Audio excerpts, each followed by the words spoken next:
ये फातिमा का सदका, मैं तेरी नस्ब का हिस्सा।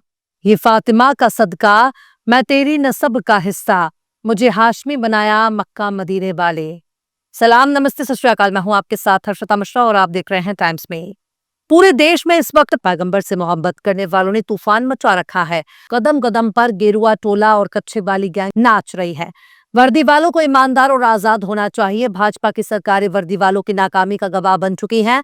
आई लव मोहम्मद के साइन बोर्ड को देखकर सत्ता और सिस्टम ने इसे नई परंपरा बताते हुए दखलंदाजी शुरू कर दी है, जबकि अपने नबी से इजहार मोहब्बत जाहिर करना ना गुनाह है, ना अपराध है और ना ही इसे कानून की किसी भी धारा में शुमार किया जा सकता है, जबकि ये मजहबी आजादी का हिस्सा है। लेकिन इसे नई परंपरा बताकर रोकने की कोशिश हो रही है। इन सब में कच्चे वाली गैंग पूरी तरह से सत्ता और सिस्टम पर हावी हो चुकी है। देश के कई शहरों में कानपुर पुलिस के जरिए की गई कानूनी कार्यवाही के खिलाफ प्रोटेस्ट हो रहा है। कानपुर के बाद लखनऊ, पीलीभीत, बरेली, कौशाम्बी, उन्नाव और भदोही समेत कई जिलों में आई लव मोहम्मद लिखकर सत्ता, प्रशासन, पुलिस के खिलाफ प्रोटेस्ट किया जा रहा है। पुलिस बढ़ चढ़कर इजहार मोहब्बत करने वाले लोगों के खिलाफ केस दर्ज कर रही है। पुलिस अफसरों का कहना है कि ये विरोध प्रदर्शन बिना किसी इजाजत के हो रहा है, पर सवाल है कि क्या प्रशासन कोई भी विरोध प्रदर्शन करने की इजाजत देगा? और जब प्रोटेस्ट और धरना देने पर ही सरकारी हथौड़ा चलाया जा रहा है, तब किसके कानूनी हक को छीना जा रहा है? खासकर जब धरना खुद पुलिस और सिस्टम के खिलाफ होना है, तो उसके लिए परमिशन क्यों लिया जाएगा? लॉ एंड ऑर्डर संभालने वालों की जिम्मेदारी है कि वो किसी भी हालात को बिगड़ने से रोकें, और किसी भी हालात को कैसे बिगड़ने से रोकना है, इसकी पूरी जानकारी खुफिया विभाग के पास मौजूद है। लेकिन लोकल इंटेलिजेंस यूनिट यानी LIU को किसी भी होने वाली घटना से पहले इत्तला हो जाती है। इसके बावजूद भी अगर पुलिस किसी वारदात को रोक पाने में नाकाम होती है, तो इसके लिए दूसरों को जिम्मेदार नहीं ठहराना चाहिए। कई जगहों पर तो ऐसा भी माहौल देखा गया कि प्रदर्शन करने वालों और पुलिस अफसरों के बीच में नोकझोंक हो गई, बहसबाजी शुरू हो गई। पर बहस करने की जरूरत क्या है? अगर कोई प्रोटेस्ट कर रहा है तो प्रोटेस्ट करने दीजिए। अगर मामला हिंसक नहीं है तो केस मुकदमा दर्ज करने का कोई तुक नहीं है। इस देश को इंस्पेक्टर राज में तब्दील करने की क्या जरूरत है? इंडियन एक्सप्रेस के मुताबिक पुलिस उन लोगों के खिलाफ कानूनी कार्रवाई कर रही है जिन्होंने बिना इजाजत प्रोटेस्ट किया है। बकायदा जिन लोगों ने बिना इजाजत जुलूस निकाला, उनके खिलाफ शांति भंग की कार्यवाही की जा रही है। इस पूरे मामले की जड़ कानपुर को बताई जा रही है। ये पूरा मामला ही उत्तर प्रदेश के कानपुर से होते होते उत्तराखंड के काशीपुर तक पहुंच गया। वहां से फिर गुजरात और फिर मुंबई में भी आई लव मोहम्मद लिखकर प्रोटेस्ट किया गया है। हर जगह प्रोटेस्ट करने वालों के खिलाफ कार्यवाही की जा रही है। वहीं दूसरी तरफ कानपुर की पुलिस अपना बयान जारी करके समझा रही है कि आई लव मोहम्मद लिखने पर FIR दर्ज नहीं हुआ है, बल्कि दूसरे समुदाय का पोस्टर फाड़ने पर FIR दर्ज हुआ है।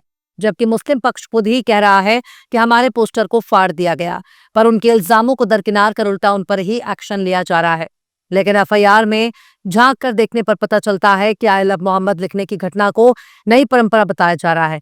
उत्तर प्रदेश के कानपुर से शुरू होने वाला ये तनाजा न सिर्फ यूपी बल्कि पूरे देश में फैल चुका है। आलिम दीन ने मुंबई के मालवानी पुलिस स्टेशन में एक एप्लीकेशन दिया है, जिसमें कानपुर पुलिस के जरिए दर्ज की गई FIR को गलत बताया गया है और बकायदा हुकूमत से कार्रवाई करने की गुजारिश की गई है।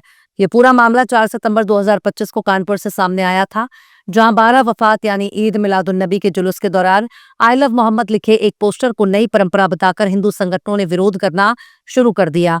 हिंदू संगठनों ने इस पोस्टर को देखकर सख्त ऐतराज किया। अब ये बात बिल्कुल समझ से परे है कि आखिर हिंदूवादी संगठन को आई लव मोहम्मद लिखे जाने से क्या दिक्कत है। लेकिन पुलिस वालों ने बिना इजाजत बैनर लगाने का हवाला देते हुए लगाए हुए बैनर को हटा दिया। उस वक्त पुलिस ने किसी भी बवाल को होने से रोक दिया, समझा बुझाकर माहौल को शांत करा दिया। लेकिन ठीक एक हफ्ते के बाद कानपुर की पुलिस ने FIR दर्ज कर लिया। एक प्रोफेशनल पुलिस की जिम्मेदारी होती है कि किसी भी मामले को शांत करने के लिए दोनों पक्षों के बीच में अमन और सुलह कराया जाता है। इसके लिए ना तो किसी के खिलाफ केस दर्ज किया जाता है और ना ही शांति भंग के नाम पर किसी को जेल भेजा जाता है। आई लव मोहम्मद लिखकर बैनर लगाया गया, इससे कट्टरपंथी संगठनों को क्यों दिक्कत होने लगी? माहौल कौन खराब कर रहा था? ईद मिलादुन नबी मनाने वाले माहौल खराब कर रहे थे, या पोस्टर का विरोध करने वाला गेरुआ टोला माहौल खराब कर रहा है? लेकिन पुलिस ने हिंदूवादी संगठनों के दबाव में आकर 25 लोगों के खिलाफ मुकदमा दर्ज कर लिया, जो पूरे बवाल की जड़ है। जब हर तरफ से शीशेलेदर होने लगा, तब पुलिस ने बयान जारी कर कहा कि आई लव मोहम्मद लिखने पर FIR दर्ज नहीं हुआ। पर सवाल है कि FIR दर्ज करने की वजह ही क्या थी? क्या सामने वाले के मजहब को देखकर FIR दर्ज किया जाएगा? पुलिस को थोड़ा सा प्रैक्टिकल होना चाहिए। वो पब्लिक के बीच में रहती है, समाज के बीच में रहकर पुलिस अपनी ड्यूटी करती है। वो कोई जंगल, झाड़ या पहाड़ में नहीं रहती। समझा बुझाकर मामले को शांत कराया जा सकता था। याद रखें, ऐसा कोई भी बवाल नहीं है जो मिल बैठकर समझा बुझाकर खत्म ना कराया जा सके। जो देश आपस में बहुत लड़ते हैं, लेकिन लड़ने के बाद जब गर्मी शांत हो जाती है तो आपस में समझौता करके अपने अपने कदम पीछे हटा लेते हैं। लेकिन जब यही लड़ाई झगड़ा पुलिस की निगरानी में होने लगता है और पुलिस एक तरफा कार्रवाई करती है तो सवाल तो उठता है कि आखिर पुलिस ने ऐसा क्यों किया। सबको मालूम है कि कोई भी शख्स अगर आई लव मोहम्मद लिखकर इज़हार मोहब्बत जाहिर करता है तो इससे किसी को दिक्कत नहीं होनी चाहिए। ना उससे कोई दंगा फसाद होने वाला है, ना उससे कोई बवाल होने वाला है। पुलिस की जिम्मेदारी है कि उन हिंदू संगठनों के खिलाफ कार्रवाई करे जो दंगा भड़काने की कोशिश करते हैं। जम्मू कश्मीर के मुख्यमंत्री उमर अब्दुल्ला ने भी पैगंबर आजम के लिए अपनी मोहब्बत का इजहार किया है। उमर अब्दुल्ला ने सवाल उठाया है कि कैसे 3 शब्द यानी आई लव मोहम्मद को गैर कानूनी माना जा सकता है। उन्होंने अदालतों से इस पर तुरंत कार्रवाई की गुजारिश की है। पर सवाल यह है कि आखिर हुकूमत चाहती क्या है? सीधे सीधे एडवाइजरी क्यों नहीं जारी कर देती कि आई लव मोहम्मद लिखना बहुत बड़ा अपराध माना जाएगा और ऐसा करने पर कोई भी बख्शा नहीं जाएगा, क्योंकि कोई भी शख्स तभी मुसलमान कहा जाएगा जब वो पैगंबर मोहम्मद से मोहब्बत करेगा। यानी पैगंबर मोहम्मद से मोहब्बत ही ईमान का तकाजा है, ईमान की कसौटी है, ईमान की बुनियाद है। पर हमारे देश का पूरी दुनिया में छीछा लेदर हो जाएगा। दूसरे देश जब सवालों का जवाब करना शुरू करेंगे तब जाकर हमारे देश के वजीर आजम को होश आएगा, वरना सब कुछ किसके इशारे पर हो रहा है ये बताने की जरूरत नहीं है। आई लव मोहम्मद लिखना अगर गुनाह है तो ये गुनाह दुनिया का हर एक मुसलमान करने के लिए तैयार है, चाहे बदले में जो सजा मिले मंजूर है। और ये गुनाह 1000 दफा करने के लिए हर मुसलमान तैयार है। कोई भी शख्स तब तक मुसलमान नहीं कहा जाएगा जब तक वो अपने बाल बच्चों, अपने खानदान, अपनी बीवी, अपनी जमीन, अपनी धन दौलत, जायदाद यानी दुनिया की हर मोहब्बत से ज्यादा पैगंबर से मोहब्बत नहीं करता, तब तक वो मुसलमान नहीं है। बर्दाश्त करना चाहिए, लेकिन बुनियादी मुद्दों को छोड़कर सत्ता और सिस्टम केवल लोगों को धर्म में उलझा रही है। ये बात भी बखूबी समझ में आ रही है कि आखिर वर्दी और कुर्सी क्यों ऐसा होने दे रहे हैं।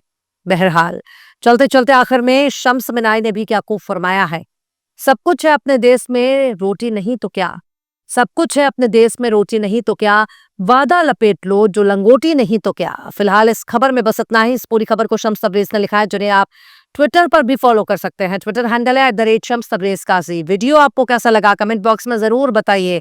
वीडियो पसंद आए तो लाइक करें, शेयर करें और बेबाक, निष्पक्ष, स्वतंत्र पत्रकारिता को सपोर्ट करने के लिए आप हमारे चैनल टाइम्स मेल को जरूर से सब्सक्राइब करें और हाँ, बेल आइकन की घंटी वाली बटन आप जरूर से दबा दें ताकि आपको हमारे आने वाले नए वीडियो की नोटिफिकेशन फौरन ही मिल जाए। फिर मिलता है किसी और वीडियो में एक नई खबर के साथ। हर्षिता मिश्रा को दीजिए इजाजत। जय हिंद। अगर अभी तक आपने हमारे चैनल टाइम्स मेल को सब्सक्राइब नहीं किया है तो जल्दी से सब्सक्राइब कर दें और बेल आइकन भी प्रेस कर दें।